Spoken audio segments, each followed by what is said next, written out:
At long last, we finish up the Pacific Division today here on Old Man Squad Fantasy Basketball. I'm Dan Vespris, and today we talk the Golden State Warriors, who I admit I was delaying as long as possible while we waited to find out if they brought in a center or did something with Jonathan Kuminga. But we'll go ahead and we'll break them down now and reassess later if we need to. I'm Dan Vespris. Find me on Twitter at Dan Vespris. Old Man Squad on all the various social medias. That's another good way to log in. Remember, friends, please hit that like button. I know you do it a million times. Do it a million and one. Subscribe if you're new to the proceedings. And if you're listening on Apple or Spotify, find that rating button. It's hard to locate. And leave a positive one if you feel so inclined. Here is the Warriors and what they look like this coming season. Yahoo's added a depth chart here kind of near the top of the board. You can see what they have it set up like. Whether it's right or wrong, kind of anybody's guess. But Draymond Green, likely the starting center. I think we can agree on that. Steph Curry, likely the starting point guard. I think we can all agree on that. And then where Jimmy Butler and Brandin Podziemski are starters is, I think, anybody's guess still. Podziemski probably the starting shooting guard. Butler might be the starting 3 or starting 4, depending on if they go Moses Moody, Buddy Hield, or Jonathan Kuminga alongside. But I feel like we have a pretty good idea of at least 4 of the 5 Warriors starters, and then you get into kind of the is anybody else even worth looking at anyway portion of the proceedings. Let's begin with the easiest name of all, and of course, that is none other than Steph Curry, who's very good at basketball. Steph was amazing this last year, particularly awesome the second half of the season when he was number 6 across 9 category leagues. That, by the way, is despite shooting just 45% from the field, which is a number that we've seen him eclipse in the past. But he started to just do more, basically. He took more shots, which is kind of interesting because the Warriors brought in Jimmy Butler. It wasn't like they sent out a bunch of usage guys, but Steph kind of took over. He was like, all right, if we're going to succeed, I have to be the guy to do most of the shooting on this team. And so he started doing that. In the second half of the season, he averaged 26 points a game, 4.5 3-pointers, 4 boards, 6 assists, over a steal. That was a nice little footnote for him because steals had been trending down for Steph for the last little bit after being, honestly, a very good steals guy for a long part of his career. But then here you can see on your screen on YouTubers, in 2022, it dropped from 1.3 to 0.9 and then 0.7 last year, but back up to 1.1 this season. And that's a big difference maker for his value overall. But really, most importantly, was seeing the free throw volume come back in the second half of the season, was seeing the usage come back during the second half of the season. And I feel like, and I guess I can't know for sure that this is the reason, but when you saw Steph and Draymond both look so much better the second half of the year, it almost felt like they just needed to believe they had a chance. And Jimmy Butler did that for them. He gave the Warriors the positivity to play harder. I know that sounds absolutely insane. Like, these guys are NBA pros. They should be able to handle their business. They should be playing hard regardless. But the Warriors had been in a little bit of a basketball treadmill for the last, 3 seasons, something like that. And then Klay Thompson left. And so there was this letdown for a Warriors team that, Klay Thompson wasn't going to be the difference maker for them, but it felt like things were breaking apart for the core, and they looked around. First half of the season, they weren't good. And so they looked at the rest of the Western Conference and they saw the Thunder and the Nuggets and the Rockets and these other teams that were clearly a cut above. And so what was really the impetus for Draymond and Steph to play extraordinarily hard if they didn't feel like they had a shot, really? Then Jimmy Butler comes to town. All of a sudden, Steph turns into a monster again. Draymond turns into a useful player again. And the Warriors go on a run. All that begs the question, what will next year bring for Steph and the Warriors? And I can't say that I know for certain, but I do know that any thoughts of a slowdown for Steph were definitely curtailed by the durability he's actually shown over the last 2 seasons. He missed 8 and then 12 ball games the last 2 years. Those are perfectly reasonable, solid enough numbers, especially for an older player in the NBA, but also just being excited about what's to come. And right at this moment, I don't know if the Warriors are excited because they've done squat so far this offseason. They've been linked to Al Horford, and it sounded like that was almost a done deal, and then it didn't happen. So Big Al is still floating around. They've been linked to DeAnthony Melton, who was a really good player for them before he blew a tire and missed the rest of the season. These little things, I mean, yeah, will they make the team feel, are they going to like change them from whatever they are to a championship favorite? No, but you need to, as a player, feel like you've got a legitimate shot. And so I'm looking for the Warriors to make some sort of move, whether it's the Kuminga trade that's probably coming, or maybe just even re-signing him for a long deal, or bringing in a veteran or someone that helps kind of shore up what they're lacking. And then I think I'll believe in all of these guys again, in which case Steph should be a first rounder kind of regardless, especially when you take Tyrese Halliburton and Jason Tatum out of the equation as guys that were probably going to get drafted before Steph this coming year. I don't think I can find 12 guys that should come off the board before Steph Curry. So I would assume he's a first rounder, probably mid-late first, when you kind of line it all up, because you got the dudes that are going to go at the top for sure, and then you've got the kind of like the maybes, and Steph should be probably in that chunk of, I don't say maybes necessarily, but like guys that have some upper first round appeal, but the expectation is not that they're going to be there. BetOnline, it's that time, baby. You know it's that time. Continues to be your number one source for sports betting action. All the things that you can do over there. We've told you about the live casino. We've told you about the not live casino. We've told you about the poker. We've told you about playing against other people. We've told you about blackjack. What I'm telling you right now is that as I do this show, BetOnline has more ways to stay in on the action with the latest odds, news, scores, sports betting info, and live in-game betting going right now on the under 20 Eurobasket Division A. I can't pretend to know what some of this stuff is. You got soccer going right now. There appears to be a tennis match going on in Switzerland right now. There's another one in San Marino. Soccer friendlies. What's the Davis Cup? I don't even know what that is. Is that racing? What is that logo? I don't know what the hell that is. It's all happening. Whoops, I accidentally clicked a name. I don't want to bet that as we're talking right now. You got UFC also. Boxing is in there. Football futures are in there. WNBA is in there. Basketball season win totals.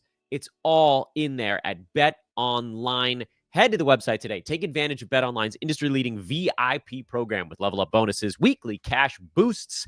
BetOnline, the game starts here. Let's go to the player that's probably the second easiest to handicap on the Warriors, and that's Draymond Green. Don't worry, we're going to get to old Jimothy Butler next. Draymond, like Steph, was not very good for the first half of the season. That's not fair. Steph was fine the first half of the year, but he wasn't great.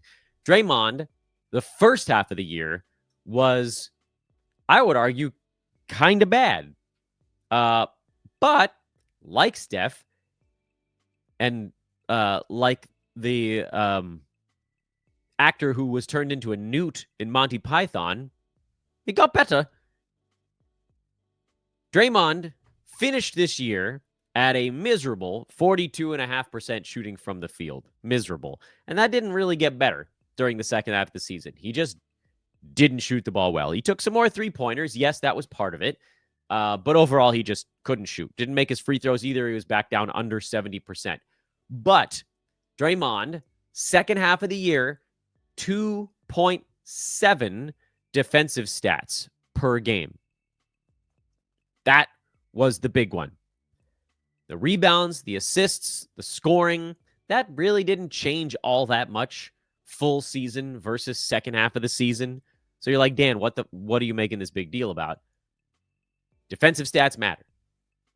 Defensive stats matter. He was in the low twos the first half of the year, and he was in the high twos the second half of the year. These little things, like, they don't seem like they should mean as much as they do, but for a player like Draymond Green, who doesn't score, so he's relying on the other stuff to be useful, that other stuff has to be there. In addition, first half of the year, he shot 60% at the free throw line. Second half of the year, 75% at the free throw line. The assists, the rebounds actually stayed relatively constant in the two parts of the year. His minutes actually ticked up by about 1.5. But the big one was 2.2. Defensive stats became 2.7. That's the big one. Free throw percent helped, admittedly, and field goal, 41 became 43. So basically did a little bit more, a little bit better. And, 8.5 points became 9.3. And 5.6 assists became 5.7. That's a little itty bitty one. It was mostly defensive stats and percentages for Draymond. And you could say, oh, that's just, the great leveling over the course of an entire season. And frankly, you might be right. It might just be the great leveling of Draymond over the entire season. But also, it corresponded pretty closely to Jimmy Butler coming in, Brandin Podziemski getting solidified as in his spot in the starting five, and the Warriors kind of taking an identity of just being tougher again. And Draymond loves that. That's what he wants. He wants to go beat people up. He's not going to outscore anybody. Of course, one of the big issues for Dre is that he also, like Steph, is getting pretty old. Not as old as Steph, or Draymond, 35 right now. Steph is going to be 37, I think, at some point soon, if I'm remembering right. But he's an old goat, and you can see it in his facial hair. It's gray, like mine is. That's why I keep it pretty damn trim these days when I can. Assists have been trending down for Draymond Green for 5 consecutive years. That's not about to come back. Minutes have basically been trending down, although they ticked up just a little bit this year. So, yeah, rebounds have been a little harder to come by. All that stuff. This is all legitimate old age decline. But as you look around, you can see the outlines of a guy who, when he feels motivated, can be a top 100 fantasy play. And the second half of this last year, he was number 85 in 9-cat. By the way, that's despite 2.6 turnovers per game. So 8-cat, he was actually better than that, because those guys are down in the 100 range, don't usually turn it over that much. He was number 65 in 8-cat the second half of this year. And if you're thinking, Dan, I play 9-cat, so what the hell do I care about 8-cat? If you draft old men during earlier parts of your draft, you probably have very low turnovers to begin with, so you could actually take that Draymond turnover hit late in your draft, shore up boards, assists, steals, blocks, all that stuff. Hard to get that combo late in the draft. Yes, indeed. I know that's what you're thinking. And you don't have to really worry. It's like it's not a punt per se, because you still care about turnovers in general, but it's a one-pick punt. It's an I'm so good at this category, I can punt it for one guy. It's an I don't have to worry about it for just this fleeting moment. Where would I draft Draymond? Outside the top 100. With Steph, like, this is a first rounder. Draymond, you don't want to take a shot on it, because if he doesn't come in motivated, he'll be top 150 like he was for the first half last year. But if you get that top 90 Draymond, or with the turnovers, like we just said, top 65, that becomes a pretty useful pick outside the top 100. I think that's probably where he ends up going as well. Jimmy Butler, the third. He's added a third over the last year or so. Jimmy Butler, you guys know, it's a player that I've always been very fond of in fantasy. That is not really changing going into this year. The issue with Butler has always been the same, which is some series of nagging injuries or other, whatever you want to call it, going to derail a very good per game number by knocking his games played total down? The answer is usually a pretty heavy yes. This past year with Butler, it wasn't so much about how many games he missed due to injury. Of course, it was him just deciding he was no longer having fun in Miami and throttling down quite hard on the things that he generally does best and posting top 60 per game fantasy numbers while he was a member of the Heat, which yucky. He didn't score. His passing was down. His steals were down. He stopped making free throws, which was really weird. I mean, that you could say that's like a not focused thing, but maybe it was just like not caring as much. I don't know. In any event, he went to Golden State. He immediately became a second, third round range type of guy again, even while playing second fiddle to Steph Curry. And the crazy part is that his usage really didn't change that much because he had kind of settled into an posture behind Tyler Hero in Miami. But then he settled into I'm number two. Like it was a resigned to number two versus excited to be number two. So the usage was almost the same between the two places. Higher assist numbers in Golden State. Was that because guys made more shots when he passed it to them, or he was just in a happier environment, whatever? But assists went up, free throw percent went way up. That was oddly the big jump. Steals came back up for him.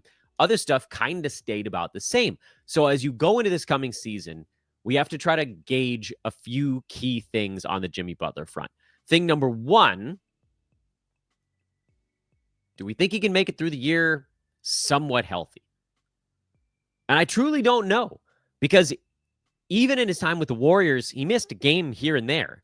That's just kind of been the way of things for Butler. He's going to miss a couple games every month, and it's going to add up to a dozen, 15, 20, whatever. And those that are watching on YouTube, you can see the games played total as we flash it up on the screen. He was at 55 this year. A lot of that was due to bitching and moaning. Previous year, missed 22.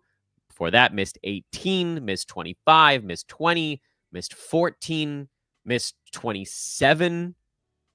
17, missed 23. You got to go all the way back to 2016 for the last time that Jimmy Butler had a mostly healthy basketball season. That's almost a freaking decade, people. So I don't think, even in Golden State, where I'm sure he's going to be more motivated, I still don't think that we can point and say, oh, he's going to make it through a year. I think you're hunting like 65 to 68 games in a great situation, even on a team where he's excited. He's going to miss his 14 games for sure, and then you just hope that there isn't a whole lot on top of that. But because he's been so banged up for so long, and because he's been annoying fantasy managers with being banged up for so long, his draft day price just keeps getting lower and lower and lower, and he was going at the end of the fourth round this last year. Did that work out? No, not really, because the first half of the year was so stinking bad. But if he goes top 30 per game numbers for an entire season, and you can get him near pick 50, now you're starting to have a better an actual dilemma on your hands instead of an obvious no. Head-to-head leagues, I don't think you take the shot. The number of missed games, again, becomes too big of an issue. And it's not like when you could get Kawhi at 50, and when he's on, he's a top 5 fantasy play. Jimmy Butler, you can get at 50, and when he's on right now, he's more like a top 20 type of fantasy play. And again, more predictably between 20 and 30 in Golden State. So a round and a half later than that, with all the injury concerns, maybe not quite far enough on the head-to-head side. Roto, it's a thought. If you've gone very safe with your first 3 picks or 4 picks or whatever, and Butler's still there at, say, pick 50, very early in the 5th round, you could probably make an argument to go do it, because you're going to get the big free throw bump. You're going to get a nice field goal bump. Yeah, he's a little bit of a punt threes kind of player, but score some, rebound some, assist a decent number, good steals.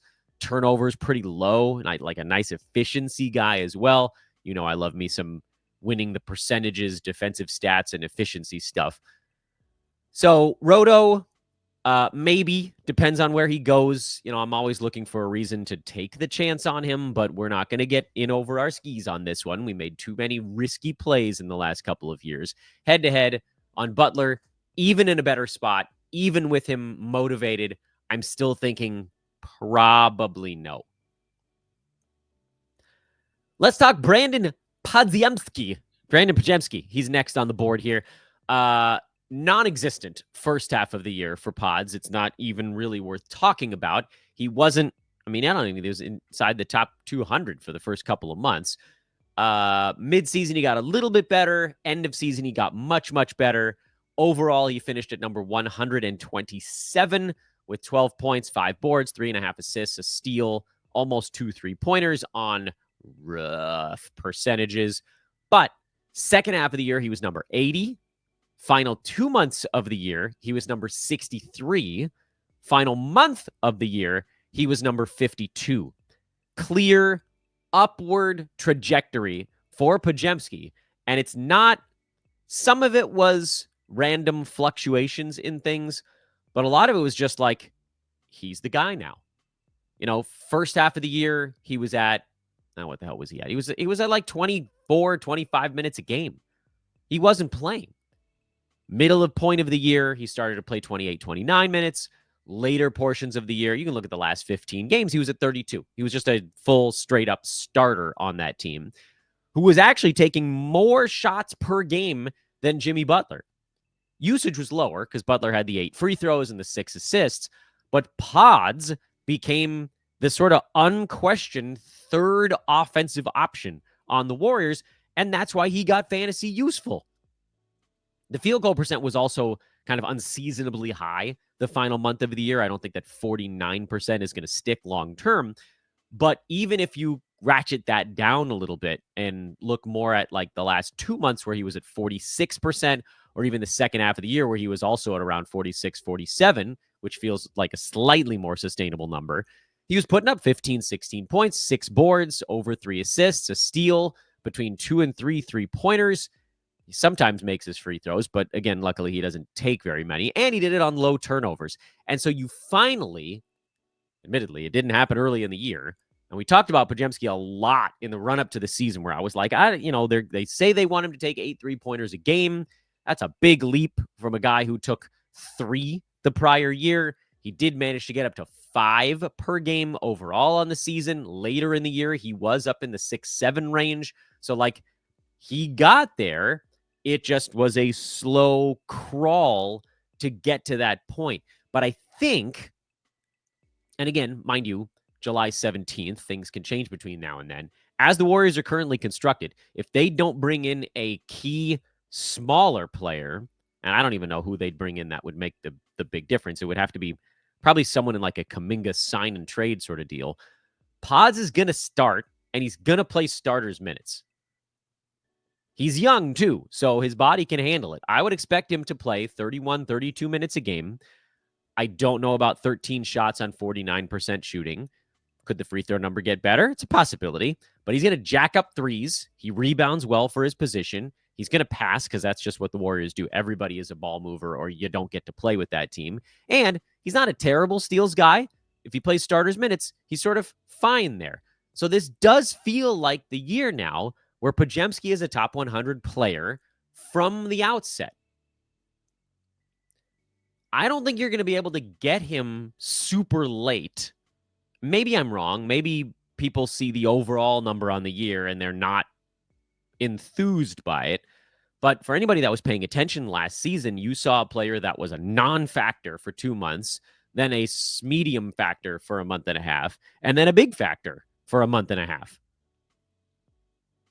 And that big factor was not like a tanking team giving a dude extra minutes. It was the Warriors hard charging for a playoff spot.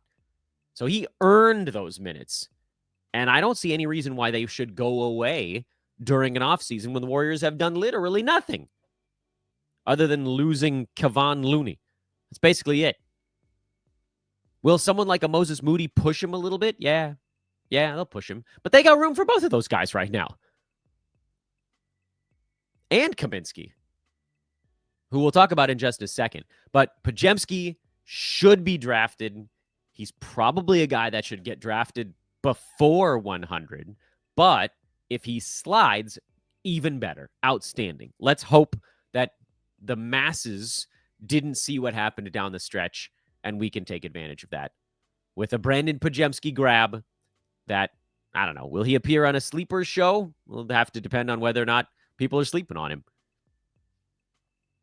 And now we'd be remiss, I say, if we didn't talk about Jonathan Kuminga. By the way, I'm not drafting Buddy Hield. I'm not drafting Moses Moody. Someone needs to be out of the way for those guys to be fantasy relevant. Buddy Hield will have his explosion games. It happens. We've seen it a million times. But we also know his massive shortcomings. So just take my word for it.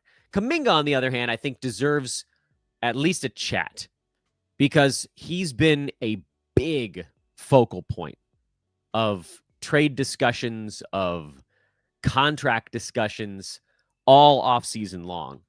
And the interesting thing is, the last time this stuff happened with Kuminga, the Warriors started playing him more. He had a big injury in the middle of the year, so looking at his numbers down the stretch, probably not the best barometer on what he's going to be doing this coming season. What's more important with Kuminga is that his game just isn't super fantasy translatable. Let me pose it to you this way. How do you guys feel about Bobby Portis's fantasy game? Apathetic might be the best way to describe how fantasy players feel about Portis. He's going to score, he's going to rebound, and he does it on okay percentages, but nothing he does is great. Well, how would you feel if I told you that Jonathan Kuminga is basically Bobby Portis, but with crappy percentages? Well, this last year. The field goal percent was good prior, but this last year he didn't shoot the ball well. So maybe I should amend that to be less offensive to Jonathan Kuminga and say, how do you guys feel about Bobby Portis with a bad free throw percent? Because that's basically what we're talking about here. Jonathan Kuminga, I think if given enough playing time, you might see the defensive stats be a little bit better than old Puncher. Because Portis was at 1.2 combined defensive stats in 25 minutes a game. Jonathan Kuminga was at 1.2 in 24 minutes per game. Both of those guys are probably going to be around 50% shooting. Portis a little lower this year because he's starting to take more threes. But he's a mid-80s free throw shooter. Kuminga, mid-60s. Kuminga, do we think he scores a little bit more? I mean, both those guys took about 12 shots a game in the time they were on the floor. They both were jacking up shots like it was going out of style. Portis, slightly better rebounder. Okay, you can find little gaps between the two. Portis, a better rebounder. Kuminga, slightly better in steals. Jonathan also, by the way, gets to the foul line a lot, which is not a good thing when you're a bad foul shooter. So, does that sound like someone you really want on your fantasy team?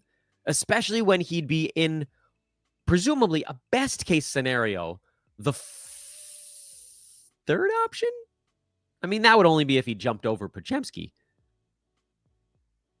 Because Draymond's not an offensive option. He's the fifth offensive option in whatever lineup he's in. He's a ball mover. More than likely, Kuminga's going to be the fourth option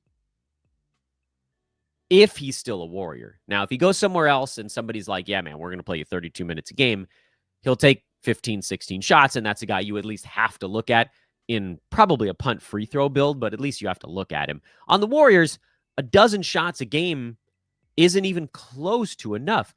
Do you know what his 9-cat rank was this year? 310. A lot of that was free throws. Punting free throws, he jumps up to 197, which is still crap-taculicious. But at least he's like on a deep league team that's punting free throws. But as much as you see 15 points and think, ooh, everything else for Kuminga this year was sub-average by fantasy standards. 1 3-pointer, 4.5 rebounds, 2.2 assists, 0.8 steals, 0.4 blocks.